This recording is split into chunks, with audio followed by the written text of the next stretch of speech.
আবু সায়েদ আসলেই মারা গেছিল, মুগ্ধ আসলেই মারা গেছিল, এবং মুগ্ধ, আবু সায়েদ, প্রিয়, আমি এদের জন্য সত্যি বিচার চাই। আপনি বলছিলেন ফারজানা রূপা এবং শাকিল দম্পতির কথা, তাদেরকেও এক ধরনের হেনস্থা করা হয়েছে দেখতে পাচ্ছি। এরকম আরো অনেক উদাহরণ আসলে আছে যাদেরকে এক ধরনের হেনস্থা করা হচ্ছে, ধরে নিয়ে আসা হচ্ছে এবং মানুষ পছন্দ করছে, ওই কারণে এই জিনিসটা হয়ে থাকতে পারে। এই সরকার একটা অন্তর্বর্তীকালীন সরকার, সুতরাং এই মেঠো পপুলারিটি তাদের আসলে কোনো কাজে লাগবে বলে আমি মনে করছি না। শেখ হাসিনা সরকারের পতনের পর চারদিকে মামলা যেন হিড়িক পড়েছে। শেখ হাসিনা থেকে শুরু করে আওয়ামী লীগের প্রতিটি স্তরের নেতাকর্মীদের বিরুদ্ধে অসংখ্য মামলা হচ্ছে, কিন্তু এই মামলাগুলোর মেরিট আসলে কতটুকু?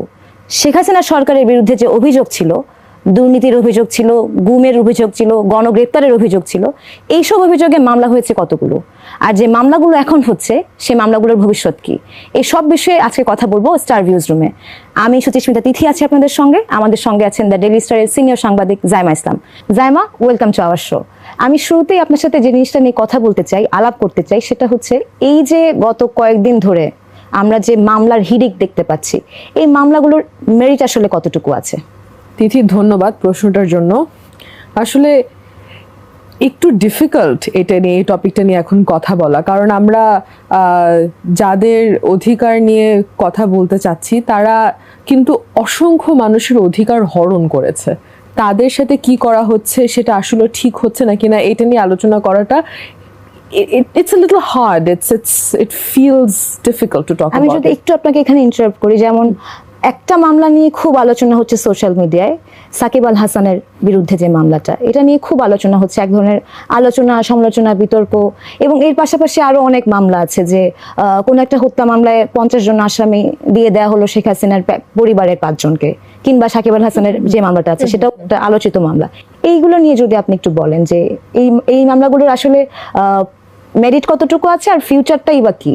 আপনি একদম ঠিক বলেছেন যে এই মামলাগুলো নিয়ে সমালোচনা হচ্ছে সোশ্যাল মিডিয়াতে, কারণ সাকিব আল হাসান অনেক কিছু হতে পারে যেগুলোর সাথে যেগুলো নিয়ে প্রশ্ন করা যেতে পারে, যেরকম তার স্টক মার্কেটের সাথে তার যে লিঙ্কেজগুলো, এগুলো কোনোটাই কিন্তু আসলে আমরা এখানে সবগুলোতে আসলে দুর্নীতির একটা আভাস পাচ্ছি, কিন্তু সাকিব আল হাসান হত্যা করেনি, তাই না?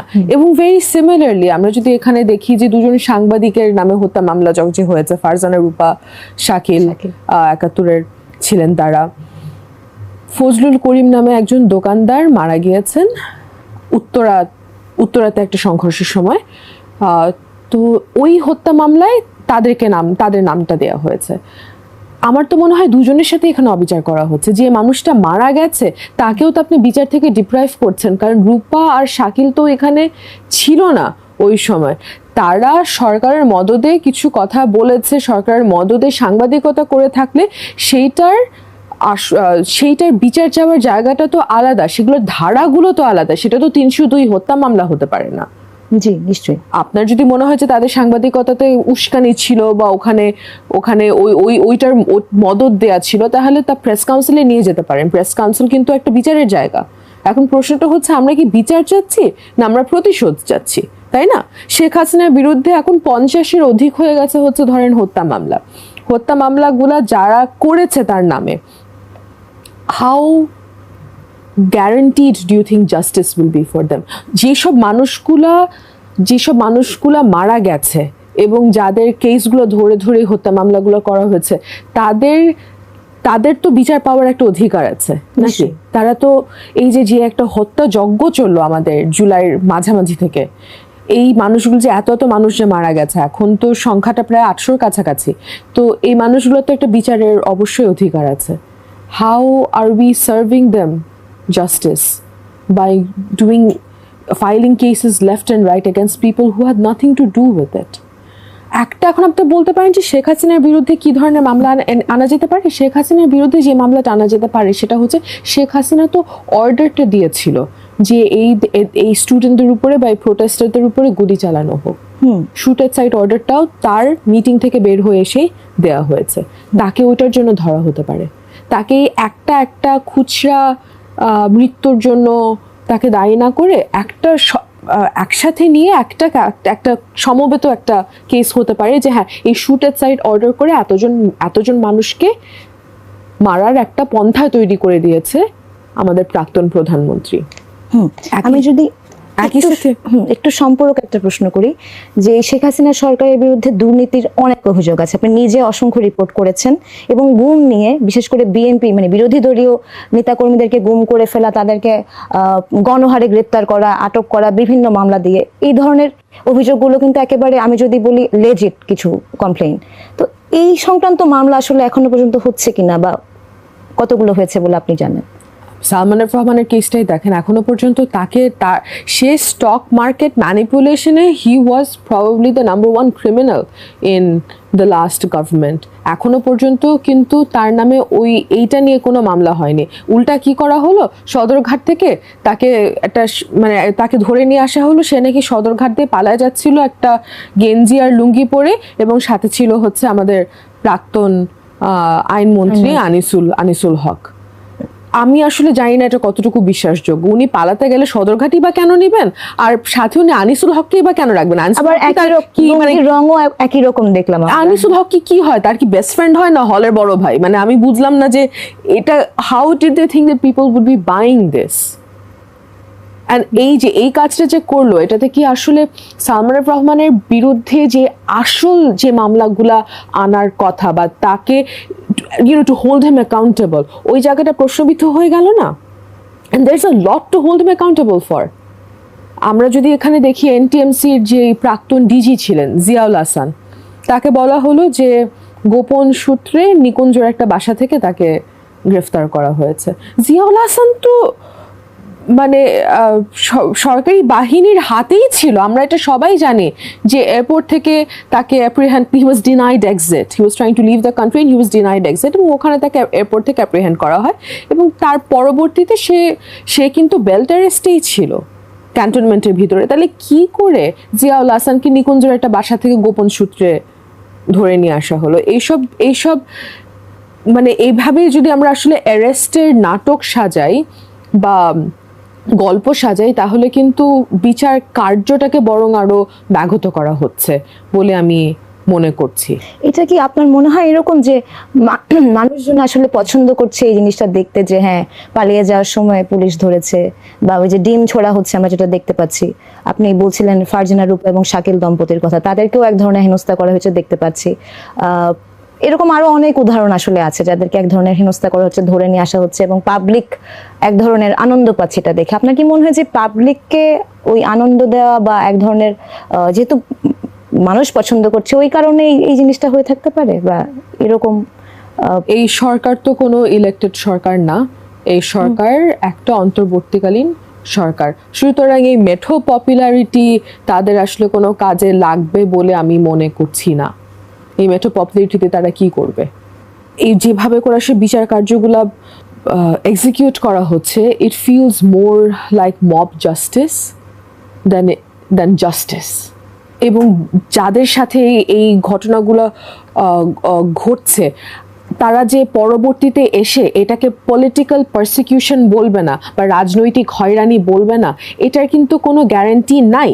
আপনি যদি দেখে থাকেন বিএনপির, আমার যেটা মনে পড়ে, বিএনপির মানে কি বলবো, কয়েকশো হাজার নেতাকর্মীর বিরুদ্ধে প্রায় 1.5 লাখ কেস কিন্তু দিয়েছে গত আওয়ামী লীগ সরকার। হ্যাঁ, প্রায় 1.5 লাখ কেস কিন্তু ওরা they're facing all of these cases. কয়টা কেস টিকবে আপনার ধারণা? এগুলো সবগুলাই কি একজন নেতাদের সাথে যদি আপনি কথা বলবেন যে দেখবেন যে তাদের এগেইনস্টে 300টা 400টা করে মামলা? অবশ্যই এগুলো মিথ্যা মামলা। যেসব ধরেন অপরাধের সাথে তাদের কোনো সম্পৃক্ততা নাই, সেসব অপরাধে তাদেরকে ঢুকানো হয়েছিল, এবং এখন কিন্তু এসে এই কেসগুলা নিয়ে তারা আবার রিভিউতে যাবে, এই কেসগুলা নিয়ে তারা তখন আবার they will be challenging these cases in court. অথচ গত সরকারের আমলে কিন্তু এই কেসগুলো দিয়েই তাদেরকে হয়রানি করা হয়েছে, তাদেরকে দিনের পর দিন জেলে ঢুকিয়ে রাখা হয়েছে, জামিন ডিনাই করা হয়েছে। আমার প্রশ্নটা হচ্ছে যে আমাদের এত বড় একটা আন্দোলন হয়ে গেল, আমরা বলছি যে এখন জনগণ রাষ্ট্র ফেরত পেয়েছে, জনগণের হাতে এখন রাষ্ট্র। জনগণ তো নিশ্চয়ই চাইবে যে জুডিশিয়ারি হবে হচ্ছে ফেয়ার অ্যান্ড ইম্পার্শাল, এত বড় একটা আন্দোলনের পরেও আমি দেখছি যে আমাদের জুডিশিয়ারিটা, স্পেশালি যে লোয়ার কোর্ট যে জুডিশিয়ারিটা, সেটা আগেও যা করতো এখনো তাই করছে। আগেও কেউ মিথ্যা মামলা নিয়ে আসলে তার জামিন নাকচ করে দিত, তাকে রিমান্ডে 10 দিন পাঠিয়ে দিত। এখনো সে একই কাজ করছে। কিসের ভয়? এখন আগে যেটা ছিল যে আগের সরকারে কিন্তু আসলেই জুডিশিয়ারির উপর একটা ভয়াবহ চাপ কিন্তু থাকতো। তাদেরকে ফোনে থ্রেটেন করা হতো, এমনকি সিগনিফিকেন্ট বা সেন্সিটিভ মামলা যখন থাকতো তখন কিন্তু অনেক সময় গোয়েন্দা বাহিনী থেকেও লোকজন গিয়ে ওখানে বসে থাকতো, যাতে যে জজরা এই এই যে বিচার কার্যের সময় জজরা যাতে তাদের কথা মতন চলেন। এখন তো এরকম কিছু হচ্ছে বলে আমার ধারণা নেই। মানে এই সরকারের তো এটা করার আসলে কোনো ইনসেন্টিভই নাই, কেন করবে? আমরা যেটা দেখতে পাচ্ছি যে স্ট্রাকচারটাই আসলে ওইভাবে ছিল এবং সেটার কোনো রিফরমেশন আসলে হচ্ছে সেটা কোনো রিফর্ম হয় না, একই ভাবেই আসলে চলছে। আপনি বলছিলেন এই যে মব জাস্টিসের কথা বা যেই এত মামলার হিড়িক, সেই মামলাগুলোর ক্রেডিবিলিটি নিয়ে আমরা কথা বলছিলাম। আমাদের এই ইন্টারিম গভর্নমেন্টের কিছু করার আছে এই মামলাগুলোর বিষয়ে? অবশ্যই, এবং এখানে interim government has to intervene. এখানে যে দেখুন, আর কিছু না হোক, ইন্টারিম গভর্নমেন্টের একটা কিন্তু দায়িত্ব আছে যে এত বড় যে ম্যাসাকারটা হয়ে গেল, হত্যাযজ্ঞটা যে হলো জুলাই থেকে অগাস্টের মধ্যে, এই প্রত্যেকটা ব্যক্তির বিচার, প্রত্যেকটা ব্যক্তির ফ্যামিলিকে বিচার নিশ্চিত করে দেয়। হ্যাঁ, তো সেটা যদি আপনারা না করতে পারেন তাহলে you have actually failed at one of the first mandates that you've had, আপনাদেরকে যখন আনা হয়েছে সরকারে এখানে। সুতরাং এটা অবশ্যই তাদেরকে করতে হবে। আমি এখানে আরো বলি, যদি যেভাবে করে শেখ হাসিনার বিরুদ্ধে এখন ভুরি ভুরি মামলা আসছে, আপনার কি ধারণা এটা আমাদের আসলে ডিপ্লোম্যাটিক রিলেশনশিপে একটা প্রভাব ফেলবে? না, অবশ্যই ফেলবে। আমরা কি শেখ হাসিনার বিরুদ্ধে 50টা হত্যা মামলা, যেগুলো প্রত্যেকটার হচ্ছে ক্যাপিটাল পানিশমেন্ট, হাইয়েস্ট পেনাল্টি হচ্ছে ক্যাপিটাল পানিশমেন্ট, শেখ হাসিনাকে এখন এক্সট্রাডাইট করাটা কি আমাদের জন্য সহজ হবে না কঠিন হবে বলে আপনি মনে করেন? কঠিন হবে।